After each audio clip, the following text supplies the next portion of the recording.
Hello दोस्तों, स्वागत है आप सबका आपके अपने YouTube channel crazy MG tricks में। दोस्तों, आज हम लोग पढ़ेंगे राष्ट्रपति जी से संबंधित सभी महत्वपूर्ण अनुच्छेद, जो कि अनुच्छेद 52 से लेकर 62 तक दिए गए हैं। और इसके अलावा भी 3-4 महत्वपूर्ण अनुच्छेद हैं, वो भी मैं आपको ट्रिक के माध्यम से बताऊंगा। तो बने रहिएगा मेरे साथ वीडियो के अंत तक। और अगर आप चैनल पर नए हैं और वीडियो पहली बार देख रहे हैं और अभी तक आपने मेरा channel crazy MG tricks subscribe नहीं किया है, तो प्लीज़ इसको सब्सक्राइब कर लीजिए और बेल आइकन दबाइए, जिससे कि आगे आने वाली हर वीडियो नोटिफिकेशन आपको आसानी से मिलती रहे। तो आइए शुरू करते हैं। तो आज की हमारी ट्रिक है राका नीरी पदापुन यो शर्त शपथ में आरी। दोस्तों, इस ट्रिक से आप 52 से लेकर 62 अनुच्छेद आसानी से याद कर पाएंगे। इसको आप 2 से 3 बार पढ़ लेंगे तो आपको आसानी से ये याद हो जाएगी। फिर से देख लेते हैं। ट्रिक है राका नीरी पदापुन यो शर्त शपथ में आरी। दोस्तों, इस ट्रिक में मैंने क्या किया है, इस ट्रिक में मैंने जो भी महत्वपूर्ण अनुच्छेद हैं, जो 52 से लेकर 62 तक हैं, उनका जो कीवर्ड है, उनका उसका पहला अक्षर लिया है। जैसे अनुच्छेद 52 में राष्ट्रपति इसका मुख्य शब्द है, तो मैंने उसका रा ले लिया। ऐसे ही अनुच्छेद 53 में संघ की कार्यपालिका शक्ति में कार्यपालिका महत्वपूर्ण शब्द है, तो उसका मैंने का ले लिया। ऐसे ही अनुच्छेद 54 में राष्ट्रपति जी के निर्वाचन के बारे में बताया गया है, तो उसका मैंने नी ले लिया। और इस तरीके से हमारी ये ट्रिक बन गई है राका नीरी पदापुन यो शर्त शपथ में आरे। इस ट्रिक से आप 52 से लेकर 62 तक सारे अनुच्छेद याद कर पाएंगे। तो आइए इस ट्रिक को एक्सप्लेन करते हैं। तो पहला अनुच्छेद है हमारा रा से, जो कि अनुच्छेद 52 भारत के राष्ट्रपति के बारे में बताता है। ये कहता है कि भारत के एक राष्ट्रपति का, भारत में राष्ट्रपति जी का एक पद होगा। ठीक है, आगे बढ़ते हैं। अगला है अनुच्छेद का से, अनुच्छेद 53, और ये कहता है कि संघ की कार्यपालिका शक्ति राष्ट्रपति जी में निहित होगी। ठीक है, आगे बढ़ते हैं। अगला है निर्वाचन, जो कि नी से बनेगा, अनुच्छेद 54 में है। राष्ट्रपति जी का निर्वाचन कैसे होगा, इसके बारे में बताना है। तो राष्ट्रपति का निर्वाचन एक निर्वाचक मंडल द्वारा होता है, जिसमें संसद के दोनों सदनों के निर्वाचित सदस्य व सभी राज्यों की विधानसभाओं के निर्वाचित सदस्य भाग लेते हैं। और इस समय दिल्ली और पौंडीचेरी के जो विधानसभाएं हैं, उनके भी निर्वाचित सदस्य भाग लेते हैं। हमें यह ध्यान रखना है कि अनुच्छेद 54 में कि जो राष्ट्रपति का निर्वाचक मंडल है, उसमें मनोनीत सदस्य भाग नहीं लेते हैं। याद रखेंगे, मनोनीत सदस्य भाग नहीं लेते हैं राष्ट्रपति के निर्वाचन में। ठीक है, आगे बढ़ते हैं अनुच्छेद 55 की ओर। अनुच्छेद 55 कहता है राष्ट्रपति के निर्वाचन की रीति। रीति का अर्थ होता है प्रक्रिया। तो राष्ट्रपति के निर्वाचन की क्या प्रक्रिया होगी, ये ऐसा अनुच्छेद 55 में बताया गया है। तो राष्ट्रपति का निर्वाचन एकल संक्रमणीय मत पद्धति और आनुपातिक प्रतिनिधित्व प्रणाली के आधार पर किया जाता है। तो ये आप जानते होंगे। आगे बढ़ते हैं। अगला है अनुच्छेद 56, और इसमें कहा गया है राष्ट्रपति के निर्वाचन की पदावधि। पदावधि का अर्थ होता है कार्यकाल। पदावधि का अर्थ होता है कार्यकाल। तो राष्ट्रपति का जो कार्यकाल है, वो उनकी शपथ ग्रहण की तिथि से 5 वर्ष तक का होता है, ऐसा अनुच्छेद 56 में कहा गया है। आगे बढ़ते हैं अनुच्छेद 57 की ओर। अनुच्छेद 57 पुन से है और पुनर्निर्वाचन के लिए पात्रता के बारे में इसमें बताया गया है। इसका मतलब ये है कि कोई व्यक्ति अगर राष्ट्रपति पद के लिए निर्वाचित हो गया है, तो वो दोबारा और एक ही व्यक्ति कई बार राष्ट्रपति के निर्वाचन के लिए खड़ा हो सकता है, ऐसा अनुच्छेद 57 में कहा गया है। तो पुनर्निर्वाचन की पात्रता बताई गई है इसमें। आगे बढ़ते हैं अनुच्छेद 58 की ओर। अनुच्छेद 58 कहता है राष्ट्रपति निर्वाचित होने के लिए योग्यता क्या होनी चाहिए। तो योग्यताएं 4 हैं। पहला, वह भारत का नागरिक हो। दूसरी, वो 35 वर्ष की आयु पूरी कर चुके हों। तीसरा, वह लोकसभा का सदस्य बनने की योग्यता रखते हों। और चौथा, वो किसी भी लाभ के पद पर ना हो। तो ये 4 योग्यताएं होती हैं राष्ट्रपति जी के निर्वाचन के लिए। ऐसा अनुच्छेद 58 में कहा गया है। आगे बढ़ते हैं अनुच्छेद 59 की ओर। अनुच्छेद 59 कहता है, शर्तों के बारे में बताता है। तो राष्ट्रपति पद के लिए क्या क्या शर्तें होंगी, क्या क्या कंडीशंस होंगी, ऐसा इसमें बताया गया है। तो क्या कंडीशन होती है राष्ट्रपति पद के लिए? कंडीशन ये है कि वो किसी भी संसद के किसी भी सदन के सदस्य ना हों और किसी भी राज्य के विधानमंडल यानी कि विधानसभा या विधान परिषद के सदस्य ना हों। तो ये कंडीशन बताई गई है अनुच्छेद 59 में। आगे बढ़ते हैं, अगला है शपथ, जो कि अनुच्छेद 60 में। अनुच्छेद 60 में राष्ट्रपति द्वारा शपथ का प्रारूप या प्रतिज्ञान दिया गया है। तो राष्ट्रपति संविधान की रक्षा की शपथ लेते हैं, तो ऐसा अनुच्छेद 60 में कहा गया है। आगे बढ़ते हैं अनुच्छेद 61 की ओर। अनुच्छेद 61 में महाभियोग की प्रक्रिया के बारे में बताया गया है। तो कैसे याद रखेंगे?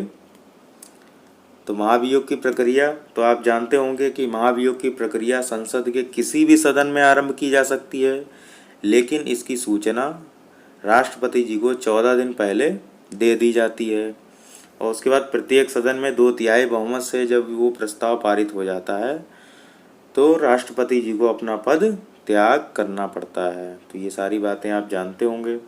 आगे बढ़ते हैं, अगला है अनुच्छेद 62, जिसमें आकस्मिक रिक्ति को भरने के लिए निर्वाचित व्यक्ति की पदावधि के बारे में बताया गया है। इसको कैसे याद रखेंगे? तो आकस्मिक रिक्ति, अगर राष्ट्रपति जी की अकस्मात मृत्यु हो जाती है तो उनकी जगह पर जो भी कार्यवाहक राष्ट्रपति के रूप में कार्य करेगा उसकी क्या पदावधि होगी, इसके बारे में अनुच्छेद 62 में बताया गया है। आगे बढ़ते हैं, तो इस तरीके से हमने राष्ट्रपति से संबंधित अनुच्छेद 52 से लेकर 62 तक तैयार कर लिए हैं। अब कुछ और महत्वपूर्ण अनुच्छेद बचे हुए हैं, उनको भी देख लेते हैं। आइए देखते हैं राष्ट्रपति से संबंधित कुछ अन्य महत्वपूर्ण अनुच्छेद। ये भी बहुत ही महत्वपूर्ण है और इससे अक्सर एग्जाम में प्रश्न पूछे गए हैं। तो पहला अनुच्छेद है हमारा अनुच्छेद 72, जो कि राष्ट्रपति जी की क्षमादान शक्ति के बारे में बताता है। तो राष्ट्रपति जी किसी भी व्यक्ति की सज़ा को कम कर सकते हैं, छोटा कर सकते हैं या बिल्कुल भी ख़त्म कर सकते हैं। तो उनकी क्षमादान शक्ति के बारे में अनुच्छेद 72 में बताया गया है। इसको कैसे याद रखेंगे? तो आप 72 को बार बार बोलिए। देखिए ये लिखा है मैंने 72, ऐसे करके लिखेंगे। तो 72 में ऐसा लग रहा है कोई व्यक्ति कह रहा है बाहर बाहर, 72 को आप बनाएंगे बाहर बाहर। तो आप सपोज करिए कि किसी व्यक्ति को फांसी होने जा रही हो और राष्ट्रपति जी उसकी फांसी की सज़ा ख़त्म करने वाले हों, तो वो क्या कहेंगे? बाहर, यानी कि अब तुम्हारी सज़ा माफ़ हो गई है, अब तुम बाहर जाओ। तो इस तरीके से अब तुम्हें क्षमा मिल गई है, अब तुम बाहर जा सकते हो। तो इस तरीके से हम याद रख पाएंगे एग्जाम में 72 को बाहर से, और बाहर करना मतलब कि उस व्यक्ति को क्षमा करना। आगे बढ़ते हैं, अगला है अनुच्छेद 74 और इसमें राष्ट्रपति की सहायता के लिए एक मंत्री परिषद होगी, ऐसा बताया गया है। तो इसको कैसे एग्जाम में याद करेंगे? तो ये देखिए, आप अनुच्छेद 74 को बार बार बोल के देखिए। 74 का मतलब है चारों ओर से उत्तर। 74 का मतलब चारों ओर से उत्तर, और चारों ओर से उत्तर कौन देता है? मंत्री परिषद देती है। विपक्ष के जितने भी प्रश्न होते हैं उनका जवाब कौन देता है? मंत्री परिषद के सदस्य देते हैं, ऐसा हम मान लेते हैं। तो हमें एग्जाम में आसानी से याद आ जाएगा।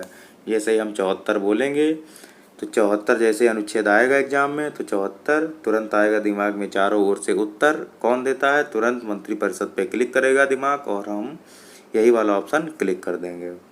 आगे बढ़ते हैं, अगला है अनुच्छेद 85 और इसमें संसद के सत्र, सत्रावसान और विघटन की शक्ति के बारे में बताया गया है। तो राष्ट्रपति समय समय पर संसद के प्रत्येक सदन को ऐसे समय और स्थान पर जो वह ठीक समझे अधिवेशन के लिए बुलाते हैं, किंतु एक सत्र की अंतिम बैठक और आगामी सत्र की प्रथम बैठक, इन दोनों बैठकों के बीच में 6 महीने का अंतर नहीं होता है। तो इस तरीके से ये अनुच्छेद 85 कहता है। लेकिन इसको कैसे हम एग्जाम में याद रखेंगे? तो ये देखिए 85 को आप बार बार बोल के देखिए, 85। किसी ऐसा लग रहा है जैसे आप किसी चीज़ को पीस रहे हैं, और पीसने का मतलब होता है किसी चीज़ को विघटित करना। विघटन में भी किसी चीज़ को पीसने वाली फीलिंग आती है। तो इस तरीके से आप अनुच्छेद 85 को एग्जाम में याद रख पाएंगे। अनुच्छेद 85 सत्र, सत्रावसान और विघटन की राष्ट्रपति जी की शक्ति। आगे बढ़ते हैं। अगला है अनुच्छेद 108 और इसमें संसद की संयुक्त बैठक के बारे में बताया गया है। तो संयुक्त बैठक क्या होती है, पहले आप इसको समझ लीजिए। अगर कोई साधारण विधेयक के प्रश्न पर, अगर किसी साधारण विधेयक के प्रश्न पर, यानी यहाँ ध्यान रखेंगे वो धन विधेयक नहीं होना चाहिए, वो साधारण विधेयक होना चाहिए। तो साधारण विधेयक के प्रश्न पर अगर संसद के दोनों सदनों में अगर कोई मतभेद हो जाए और सत्र ना चल पा रहा हो तो राष्ट्रपति क्या करेंगे, दोनों सदनों की एक संयुक्त बैठक बुला लेंगे। ठीक है, दोनों सदनों की एक संयुक्त बैठक बुला लेंगे। कब? जब दोनों सदनों में मतभेद हो और साधारण विधेयक का कोई प्रश्न हो। तो दो कंडीशन आपको याद रखनी है, साधारण विधेयक का प्रश्न होना चाहिए और दोनों सदनों में मतभेद हो, तब वो संयुक्त बैठक राष्ट्रपति जी बुला लेते हैं। और जिसकी अध्यक्षता कौन करता है? लोकसभा के स्पीकर। तो ये दोनों प्रश्न एग्जाम में पूछे गए हैं, आपको याद रखना है। तो संयुक्त बैठक कौन बुलाता है? तो आंसर क्या होगा? प्रेसिडेंट, यानी कि राष्ट्रपति जी। और उसकी अध्यक्षता कौन करता है? तो उस बैठक की अध्यक्षता कौन करता है? तो लोकसभा के स्पीकर। तो आगे इसको कैसे याद रखेंगे अनुच्छेद 108 को? तो श्री श्री 108 महाराज, मान लीजिए कोई भी एक गुरु हैं, श्री श्री 108, उनकी कोई बैठक चल रही है, तो इस तरीके से आप बना सकते हैं एग्जाम में। आगे बढ़ते हैं अनुच्छेद 123 और इसमें राष्ट्रपति जी के अध्यादेश जारी करने की शक्ति के बारे में बताया गया है। तो इसको कैसे बनाएंगे? तो राष्ट्रपति के अध्यादेश जारी करना क्या होता है, पहले इसको समझ लेते हैं। संविधान ये कहता है कि अगर कोई ऐसा मुद्दा हो जिस पर तत्काल प्रभाव से कानून बनाने की ज़रूरत पड़े, तत्काल प्रभाव से कानून लाने की ज़रूरत हो, तो संसद सत्र का इंतजार करने की बजाय राष्ट्रपति क्या करेंगे, एक अध्यादेश जारी करेंगे और उस अध्यादेश के जरिए एक कानून बना सकते हैं। और उस कानून का वही प्रभाव होता है जो संसद कानून बनाती है। तो सारी शक्तियां राष्ट्रपति जी में आ जाती हैं उस दौरान, इसीलिए इसको राष्ट्रपति जी का अध्यादेश कहते हैं। और ये है अनुच्छेद 123 में। तो इसको कैसे हम एग्जाम में याद रख पाएंगे? तो आप ये देखिए, सीरियल से जब 1 2 3 आए तब आपको याद रखना है, एक ऐसी पावर है जो सिर्फ एक ही व्यक्ति में आ जा रही है, यानी कि 2 3 वाली पावर सिर्फ एक में आ जा रही है, तब अध्यादेश माना जाएगा। तो ये हो गया राष्ट्रपति के अध्यादेश जारी करने की शक्ति। नंबर से याद रखेंगे 1 2 3 और अध्यादेश जारी हो जाएगा और वो कानून, वो बिल कानून बन जाएगा। आगे बढ़ते हैं। अगला है हमारा अनुच्छेद 143 और इसमें उच्चतम न्यायालय से परामर्श करने की राष्ट्रपति की शक्ति के बारे में बताया गया है। तो इसको हम कैसे एग्जाम में याद रखेंगे? तो ये देखिए 143 को आप बना लेंगे आई लव यू। क्या बना लेंगे? I love you. तो जैसे आई लव यू कोई व्यक्ति बोलता है तो भी किसी व्यक्ति से परामर्श लेता है कि डू यू लव मी। तो इस तरीके से यही हाल इस अनुच्छेद में भी है। इसमें भी राष्ट्रपति जी अगर चाहें तो किसी ऐसे प्रश्न पर, संविधान के किसी प्रश्न पर उच्चतम न्यायालय से परामर्श, सलाह मशवरा ले सकते हैं, लेकिन वो उस सलाह के लिए उस सलाह, परामर्श या मशवरा को मानने के लिए बाध्य नहीं होते हैं।